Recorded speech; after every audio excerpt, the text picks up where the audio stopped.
Okay, for the Premiere Pro class today, what we're going to do is take our little 30-second commercial that we started editing last week, and we're going to apply some titles, add some graphics, and do a counting leader and opening slate for prepping this for television.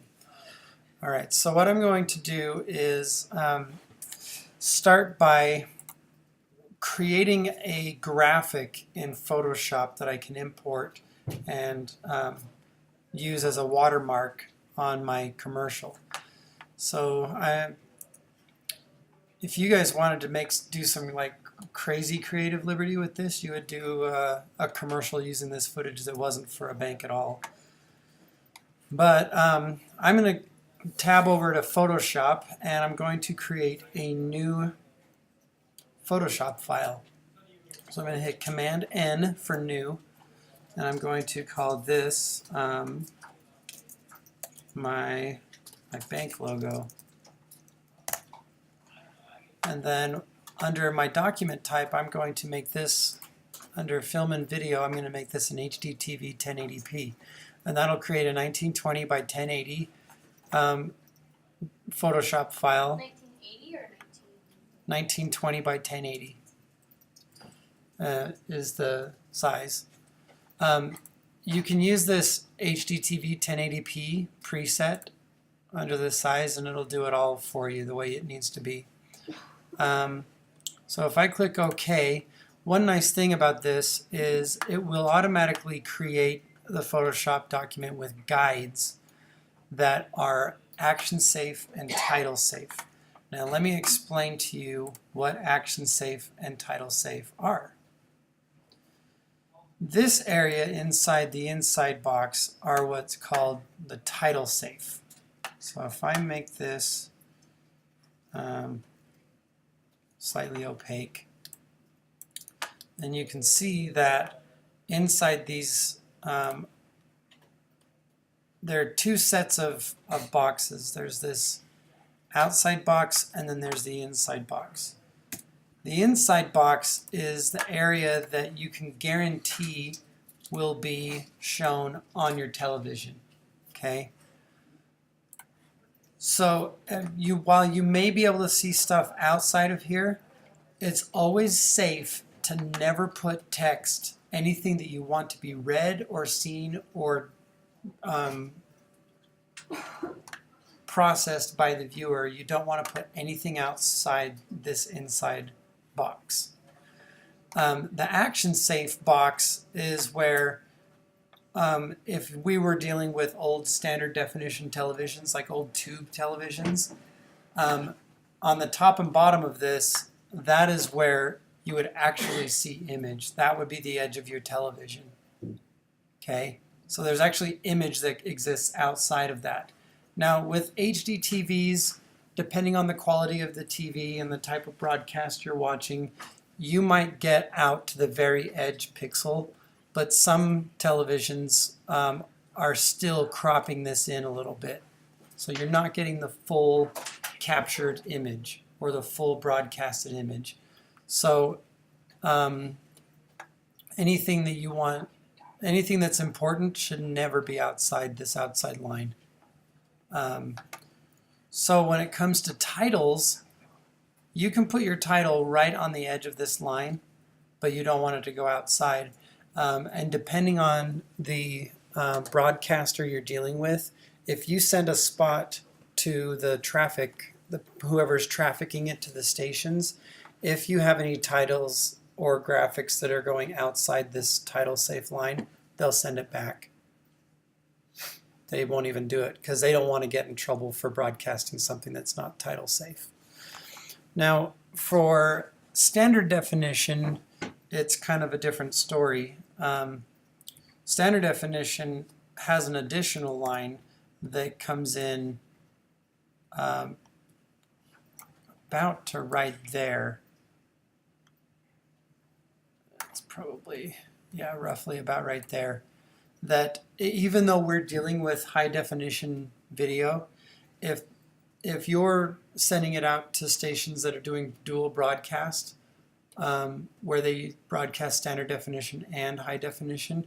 Some of them have the technology to do the crop automatically, where they'll actually just crop in the sides for the standard definition. Others don't, and you actually have to create standard definition versions of your spot for them. And in that situation, let's pretend this is my little graphic. Okay, so let's pretend this is my logo, and I don't know if you've been watching network television lately, but you know, ABC or NBC or whatever, they'll put their little logo as a watermark down in the bottom corner. But this is where you'll see it. Even if you're watching HD TV, this is where the graphic will be. It's not going to be all the way out here, because they know for their standard definition TV users who are still stuck in the 90s, they're not going to see the logo on the screen if it's out here. So they put it right here. So if you're watching news sources, there's like the ticker tape going along the bottom, there's names, there's all sorts of, you know, graphics that are going on. Nothing that's essential to the viewer to see is going to exist outside these two lines. So next time you're watching CNN or MSNBC or whatever, take a look at what's going on the bottom and note that your little live symbol up here, it's going to be right here. It's not going to be way out in the corner. It's going to be in here. That's because they're doing dual broadcast. Okay. ESPN will also have, you know, they'll do instant replays or whatever where there's just like a random graphic out to the side, but in here is where the essential stuff is. So that's why. It's because of Action Safe and Title Safe. For this class, I'm just going to have you create an HD version of your spot. We're not going to prep this for standard definition. We're going to do that on a different assignment. So for this particular assignment, you can go ahead and put your graphic on the edge of here. All right. Now, I'm going to create a larger graphic. I'm going to also, well, I can't do that. That looks like Mickey Mouse. I'm going to create just some random stuff here. So quickly, what I just did was I used my ellipse tool to make a circle, and then with my selection tool I held down the Option key or the Alt to drag and make copies of it. And what I'm going to do here is just make some sort of a cloud.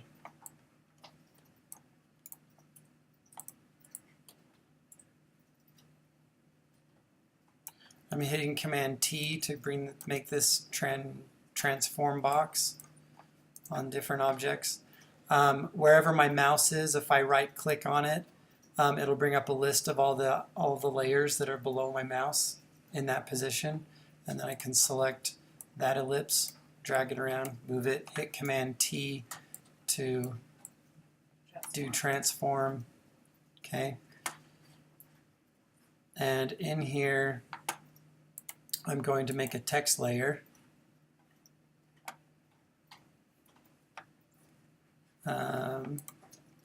Do it out here, do a nice big B, go to my type window, my character window. Myriad Pro is fine for this class. It's not a design class or a Photoshop class, which is why I'm going fast. Change the color of that type to white. Bring the layer back up to the top. This is it's like a blob, but that's fine. I'm going to call this blob bank because that's what banks are. I don't like banks. All right, so I'm going to select all these ellipses and hit Command E to collapse them down to one layer because I don't need too many layers. And let's make this B bigger. So there's a B there, and if I hold down Alt while dragging this over, I'll make another B.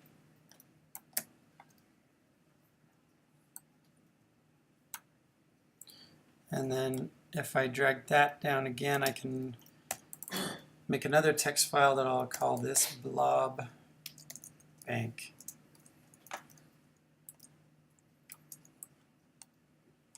There, I've made myself a logo. It's hideous, but it's a logo. I'm going to take this, all these ellipses, do a little transform this way.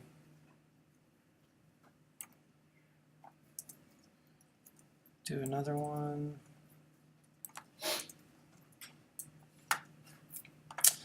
And now, magically, I'm going to take my elliptical marquee tool and I'm going to cut another ellipse out of right here. Oop. I got to rasterize this layer first. There. Wonderful. Taking a bite out of your finances.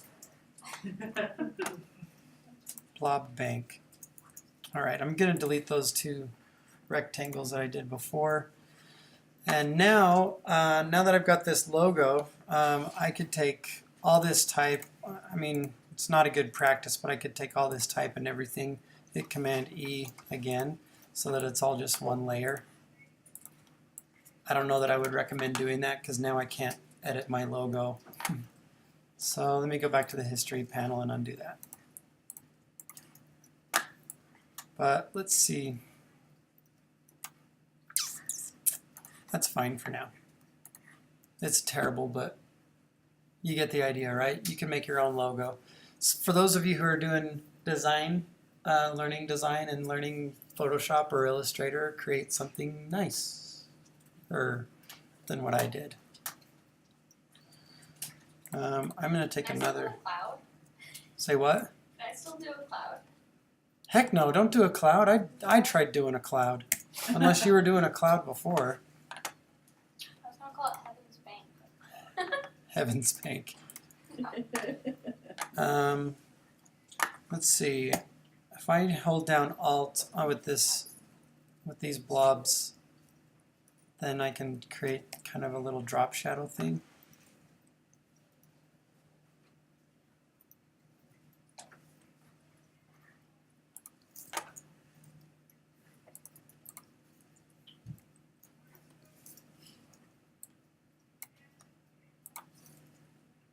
All right, obviously not a graphic design class.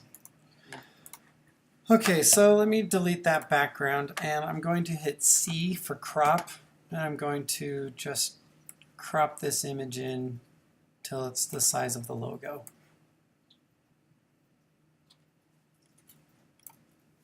Hit enter. Now I'm going to hit Command-Shift S and I'm going to save this in my project. So 2534 is my folder. Then I'm going to go to the commercial project, assets, graphics, save it in there. Call it not bank logo, blob bank logo. I already have something called bank logo in there. All right, so that was really fast, right? Sorry about that. Another thing I used to do, which you're welcome to do, I just wouldn't recommend posting it online anywhere, but you could just do a Google image search for another bank. And I used to use Citibank a bunch. So you could do this same thing by finding just some random bank logo online, and then that'll work too. Like I say, this is a video editing class, not a design class, so if you want to use an existing bank, you can. Just, I wouldn't post it online anywhere. All right, now we have a graphic that we can import into our graphics bin. So if I hit if I open up, double click on my graphics bin, hit Command I, hopefully it'll import into there. I'm going to do this drop down to my recent places because I recently saved that bank logo in this location, and I'm going to click import. Now, I made a Photoshop file that has multiple layers. When you're importing a Photoshop file, you have a couple different options. You can merge all layers down to one single graphic, or you can import this as a sequence, which will keep each layer that I have in my Photoshop file separate. You can still put it onto your timeline as one clip, but you can, at this point, maybe fade your logo in with different layers in separately and offset the timing and maybe do a little animation. For now, what I'm going to do is import this as all layers merged, so it'll come in as one object, because we're not getting into the animation quite yet. So if I click OK, there, my logo is right there as one object. So if I double click on it, it'll come up in the source panel, and just like that. Where's your shade? Well, it's still there. Oh, okay. It's just showing the transparency as black right now. Okay. But do you want to file import or? Yeah, just regular old import. So if you want to review that, once you double click on your bank logo, I can then re-import it as a sequence, and if you'll see now, there's the sequence, and if I double click on that one, it actually opens up the sequence in the timeline panel, and I can turn on, turn off the visibility of each one of these. And if I wanted to, I could add a transition and then offset the timing of each one of these.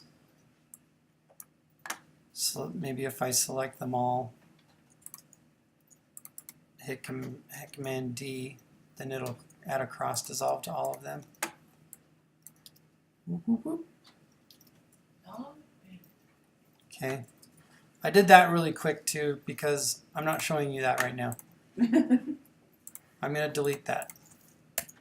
Right now, all we're going to do is bring our Bad Bank logo onto my timeline and set it above everything that's on my timeline. So let me close this bin. So right now, we just brought this down into the timeline. It looks like another clip, which it kind of is. And what we can do is add a transition to it. So we can click on the beginning of it, hit Command D, and that adds the transition. So if we just go like this, shring, it brings our logo up. So if I had made this logo a 1920 by 1080 full size, the logo would have been full screen. If I had made it bigger than 1920 by 1080, it would be bigger than the whole screen. Okay. So let's. I have a quick question. Now we need to.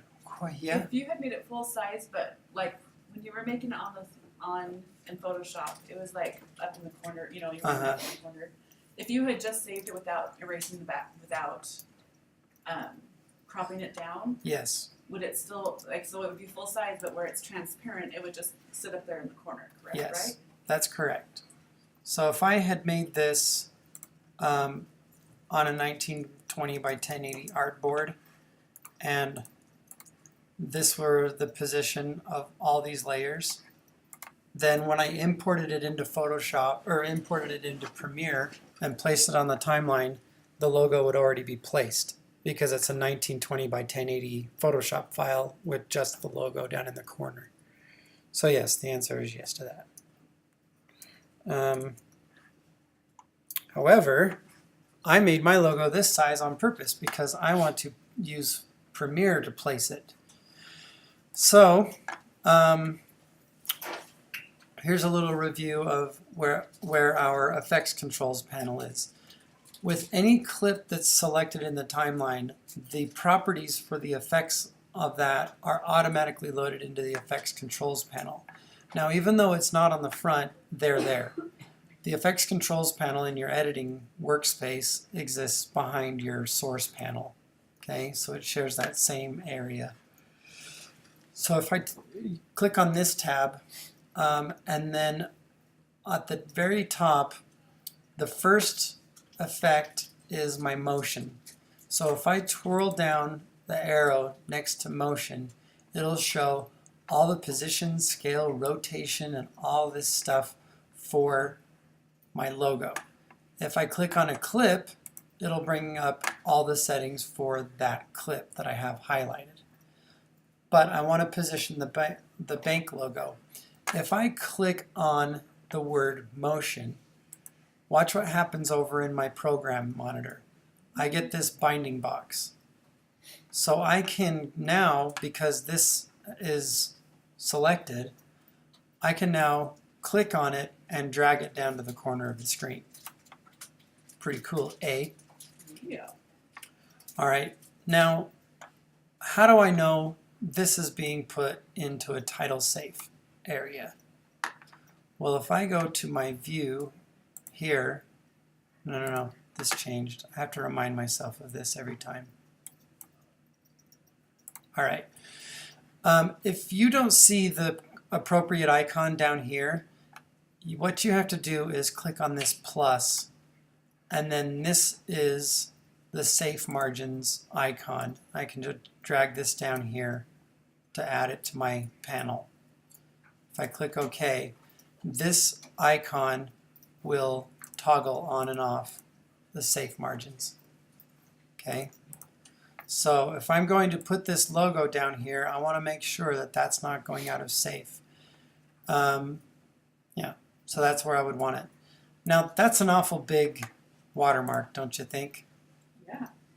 It's quite big. I think I want to make that smaller.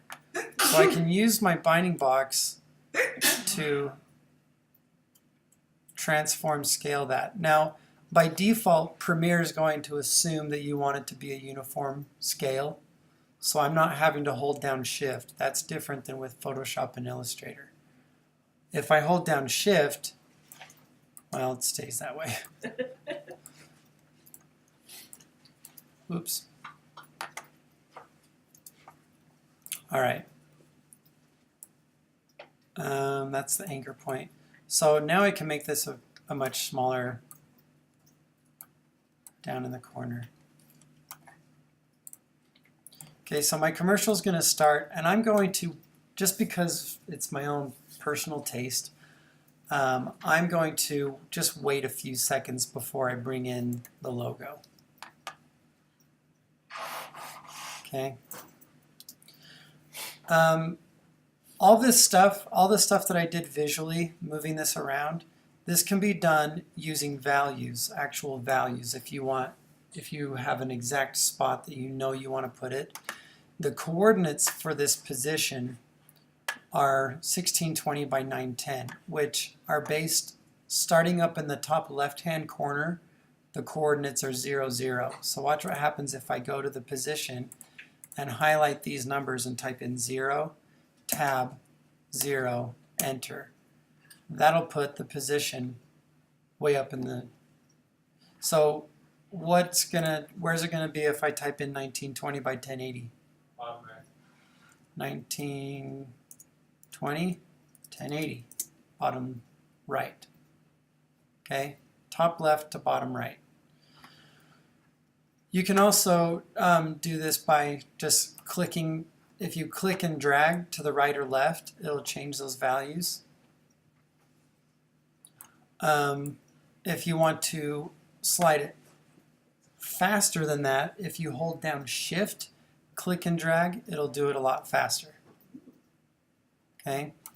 You can also change the scale by typing in numbers or scrubbing that number. Here's your rotation, and here's your anchor point. So when I clicked on this before, see that little crosshair? See how my tool kind of got that little box. If I put that up here, what that does is it changes the anchor point, which means, watch what happens when I rotate it. It rotates around that. Okay.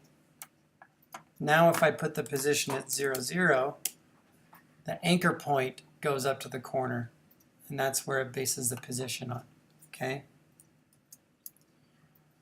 All right, so I'm going to move this anchor point back to the middle of this somewhere. All right. Next thing I want to do is twirl down this opacity, because for a watermark, you don't want a fully opaque logo, do you? I mean, I don't know, you might. I don't. So I'm going to change the opacity of this logo. So even though the cross dissolve brought the logo in, the most opaque this logo will ever be will be 33%. is going to be 33%. Now you can also add blend modes, just like the blend modes in Photoshop and Illustrator. You have all the darkening ones, which are darken, multiply, color burn, linear burn, and darker color, and then you have the ones that make it lighter.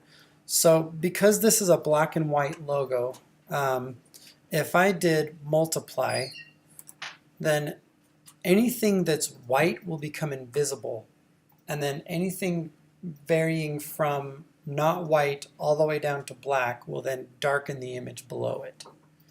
But because I'm using black, it at 31%, make it even 30, at 30% opacity, all it's doing is darkening the stuff below it.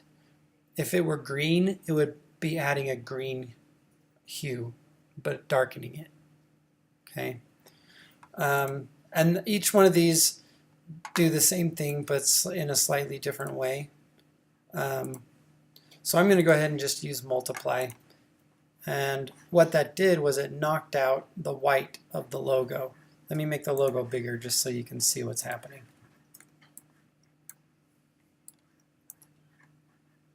See how you can see through the white? If I made this 100% opaque, it would be totally black, but you'd be seeing knockouts. So I don't know if that got your brains going crazy as to some effects that you could do in the future with graphics. But if we did the opposite and did lighten, then the black would become invisible and the white would be visible. Okay. You can do overlay, which would darken the blacks and lighten the whites. See how that's working? Soft light, linear light. Best way to know what these do is to experiment. But I'm going to put this back to 30%, make it multiply, make it small, and put it down in the corner. And I'm just going to let this logo live there for the whole spot till my end slate comes up. Okay, which means I need to trim the edge, the end of this, all the way out to the end till I know my end slate is going to be coming up. All right, that's how I make a watermark. Let's make a title. Woohoo! I'm going to build a title using the title editor for Premiere Pro. And the way you create a new title is Command T for title. So let me do that. Command T. Now by default, this new title is going to be 1920 by 1080 because that's the sequence settings. So you're going to be putting it into this sequence. Let's design a title. It's trying to be intuitive that way. But I'm going to rename this End Slate.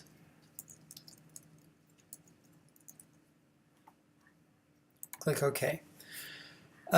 This should be fairly intuitive to you if you know any Photoshop or Illustrator already. It's kind of a hybrid of Illustrator and Photoshop in the way that it makes titles. You have all these different tools over here. You have your basic text tool. You have your selection tool, which this title editor is kind of a little title building application inside Premiere. Okay, it's not creating a new asset on your hard drive. It's creating an asset within your project. So the only way to edit these is to use Premiere. So if you really, really love Photoshop and really love designing in Photoshop, you could just design your end slate in Photoshop. But what I'm going to do is start with the rectangle tool. I'm going to make a rectangle that's the full size of the screen because my bank uses white end slates. I just decided that right now as an art director. So if I click on this, that now is an object. I can use my selection tool and I can move it around. I can change the size of it. Okay, all this stuff. Undo, undo, undo. So that's now an object in my panel. So if I click the type tool and type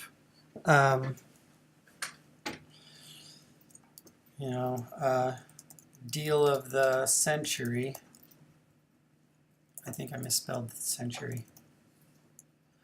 I just put white text on a white box. So I'm going to have to change the color of this text, make it black. There.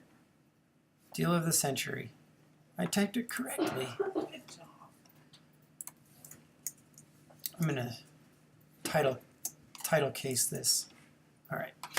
So now if I grab my selection tool again, I can now grab this as an object, put it down at the bottom, reposition it wherever I want to.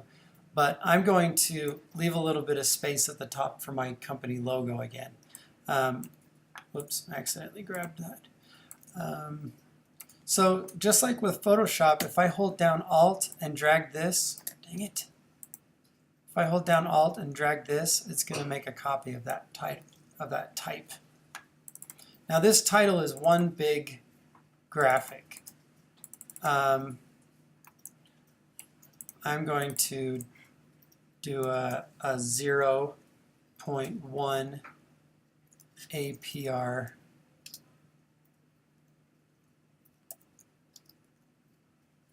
interest rate. Yeah. This is the baddest bank ever. Actually, that's about what they're offering interest rates on savings account now, isn't it? Yeah. Okay. Yeah, banks are a crock. All right. They used to be there to help us out, but not anymore. So I can, all these different settings apply to type. So you can do, if I select just this %, I can change the size of this one character, and I can do a baseline shift so that it goes up, and I can change this 1, make the 1 bigger maybe, and do a baseline shift down. Okay, so that the 1 is big, but the 0 point isn't, because we want to make it look like it's more than it is when we're selling to our poor, unsuspecting consumers.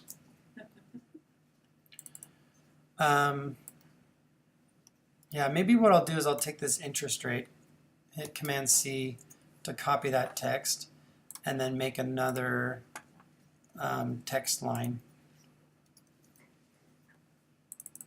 and make it smaller. Whoops. Let's deselect it. So now with the text deselected, if I make any changes, it'll do it to the entire line of text.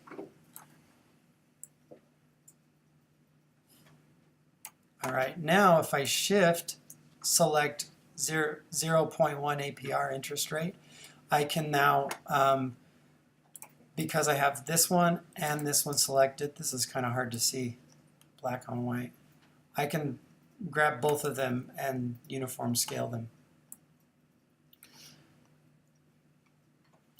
Now, if I take deal of the century, I could tuck it over this way.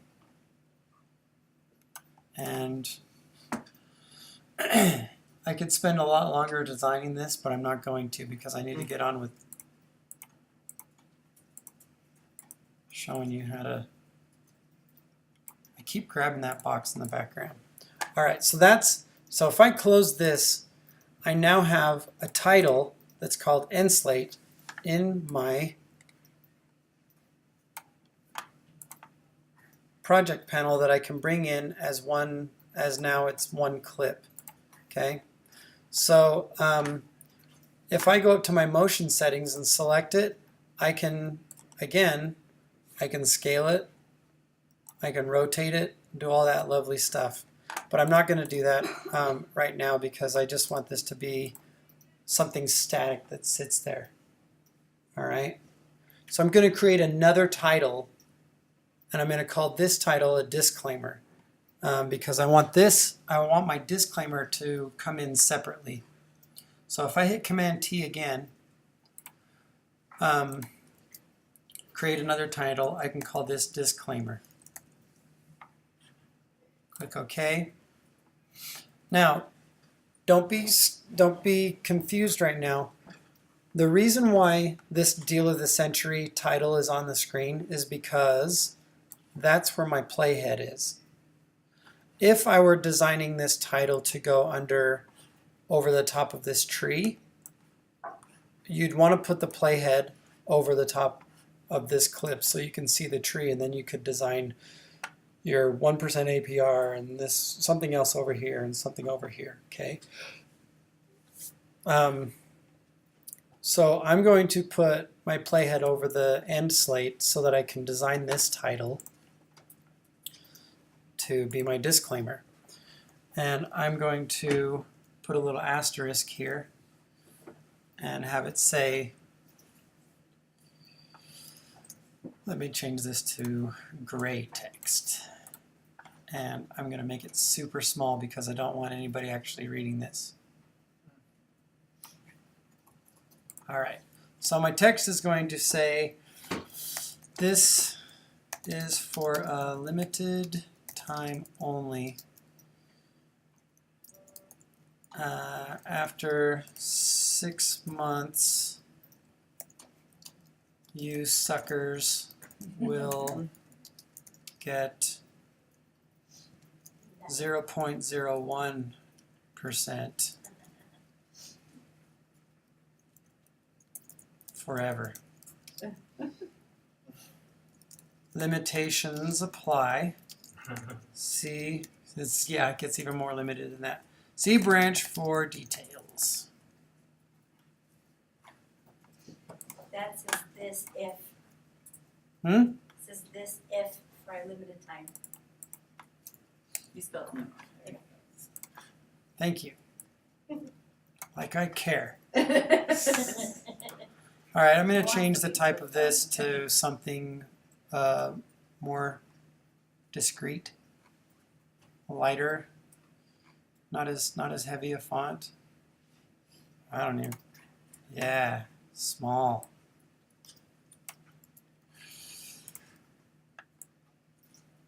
And down in the middle. Okay, so if I close that, I now have a disclaimer. I'm going to put that on my timeline right there, and I'm going to offset the timing of this so that it comes in later than the end slate, and now I can add a cross dissolve. Okay. All right, last thing. I need to have my logo on this screen. Let me double click on the end slate title in my timeline to open up the title editor. And I want to slide these down. Oops, accidentally grabbed that again. I'm going to drag these down a little bit. There. I'm going to put my logo up here. So let's grab the logo, put it right here. Well, bam, up on top. That's great. Now let's do some animation to this logo. I'm going to do two things. I'm going to do position and I'm going to do scale. You can do all sorts of crazy stuff, and I'll show you how to do all that crazy stuff right now. But what I'm going to show you what I want to do for this logo, like the minimum you're going to need to do, and then I'll show you all the stuff that you can do, because you can get kind of ridiculous. All right. So with this logo selected in my timeline, I'm going to twirl down my motion settings up in my effects controls panel again, and I am going to add keyframes to my position settings. Actually, no, I'm going to do it to my scale settings first. The way you do that is you click on this little stopwatch off to the side of the scale word. So as soon as I click on that, it adds a diamond right here. That diamond is called a keyframe. That means at that point in time, this is the value of scale that I want to have. So when I move my playhead earlier, this playhead is this playhead. Same thing, okay? So if I move it earlier and change the scale down to make it smaller, it automatically adds another diamond. But it also makes this little diamond heavy. If I move the playhead in between them, see how this is gray?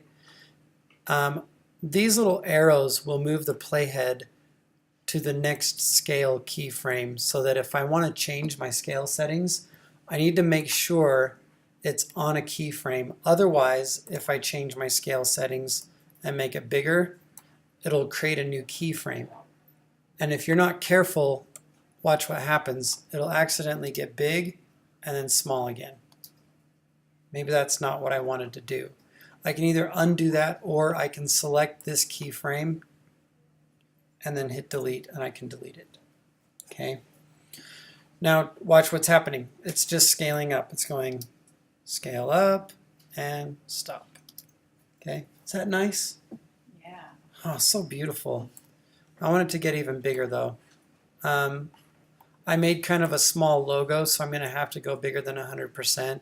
The only tricky thing there is if you make your graphics bigger than 100%, it's having to blow up pixels in order to make them bigger. So it's always better to start with bigger graphics and make them smaller than to start with small graphics and try to make them big. 136% though is not that much bigger, so I think I'll be kind of okay. All right. Because I want this scale for demonstration purposes, it's kind of going pretty extreme right now, but I want to show you what's happening. With my scale settings, watch when it starts to move and when it stops moving. Okay. When you think about animation, you can't think, I mean, when things start to move, do they immediately start moving? And when they stop moving, do they immediately stop? Most things have something called inertia. And that is, if an object is stopped, it wants to stay stopped until you push on it. But if you push on it, there's some acceleration that needs to happen before it reaches speed. Same thing with slowing down. If a ball is rolling at you, unless it's like an exercise ball and it's going to just hit your leg and you can stop it. If it's very heavy at all, then it's going to at least need to slow down a little bit before it stops. So the way we do that is if I select both of these keyframes by drawing a box around them, if I right click on it and select ease,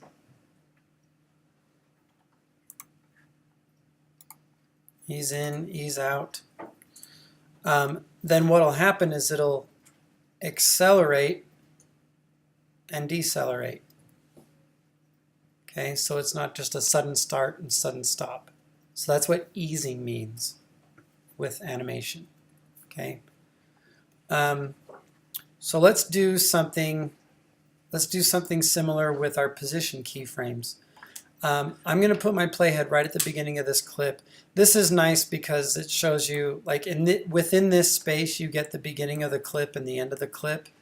So at the beginning of the clip, I want to add a position keyframe. So I'm going to turn it on animation by clicking the stopwatch. Now, I kind of made a whoops here. I put the keyframe for where I want the logo to stop at the beginning of the clip. Well, that's easy. All I do is grab this diamond and I drag it over here to where I will want it to stop. Now, I want it to move in from the top of the frame, which means I'm going to need to change the Y value. So if I change the Y value till it goes off the screen, then watch what happens. It drops in and then scales up. But did you see it slam to a stop? Yeah. Should I add some easing to that? Yeah. Yeah.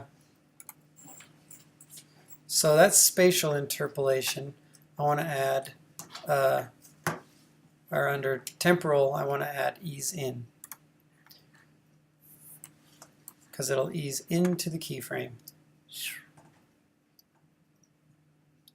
Okay. I can make that more extreme. If I twirl down this arrow, I can make that much more extreme. This is for those of you who are really wanting to venture into messing with keyframes. You can increase the rate at which that easing happens. Isn't your logo though over your overlapping where it should be, so it won't show up? What do you mean? Because it's when it gets all the way bigger. See how it's overlapping the line? Oh, this line? Yeah. I was kind of looking at the B. I was more interested in the letters than I am the outline of that. Yeah. But yes, good catch. Good catch. You know what? I'm gonna be like you. I'm gonna play this safe. I'm just gonna make sure that Scott isn't gonna dock me any points and not have that go outside that line. All right. I offset this animation too so that it'll start scaling before it settles into its spot. All right. So that's kind of the minimum you would need to do to the animation for this. Let's explore some things now. If I add more positions to this, if I click on this motion, and at this point in time, I move it over here, and then I move the playhead forward a little bit more, and I move it down here. Watch what's happening. See these dots? That's a motion path that's being created by me moving these around. And Premiere's being intuitive and saying, well, it's moving here, and then it's moving over here. I'm going to assume that because I'm never stopping, that I want it to maybe curve around this path.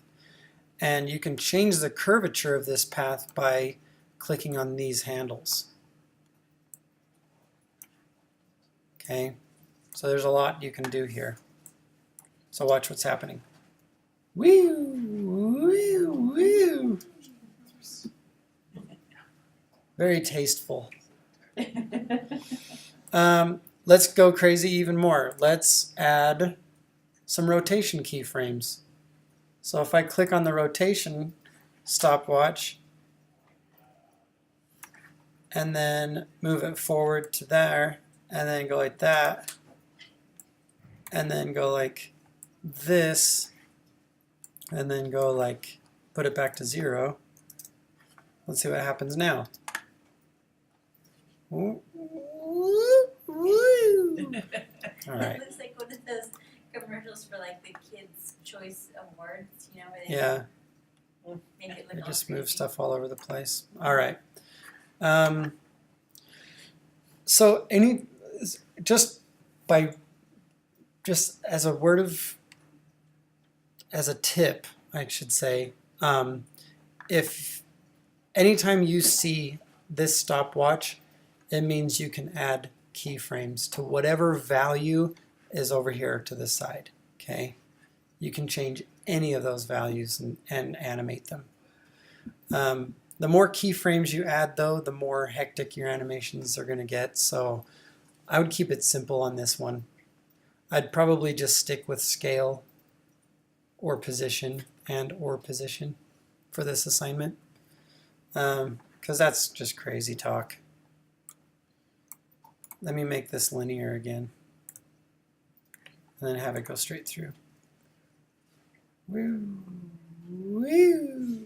So this needs to be within the 30 seconds as well, right? Yep. So that means for my spot, I have some extra frames that I can make that end slate go longer. Here's the thing about the end slate. It needs to be long enough that it can be read. At least deal of the century, 1% APR interest rate, which for most people would be about 5 seconds to be able to digest that. So lucky me, the edit of the video portion of mine was just over 24 seconds, which means I have 6 seconds to hang on that frame. I'm going to delete all these other keyframes. All I want, there.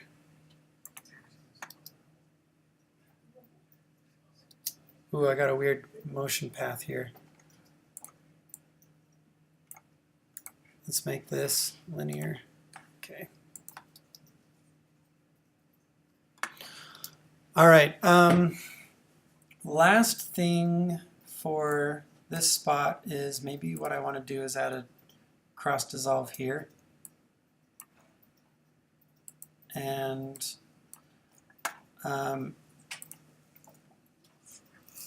yeah, that's it.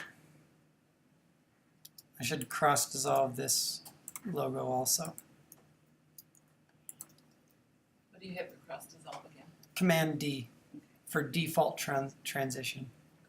And by default, Premiere uses dissolve, so you can use Command D for dissolve also, unless you change it yourself. All right, so what we did was we added a watermark, so that counts as one of your layers because it's on top. It counts as one of your graphics, and then this logo at the end counts as one of my graphics. This disclaimer counts as one of my titles, and this end slate counts as one of my graphics. Okay, so you do need to have a call to action,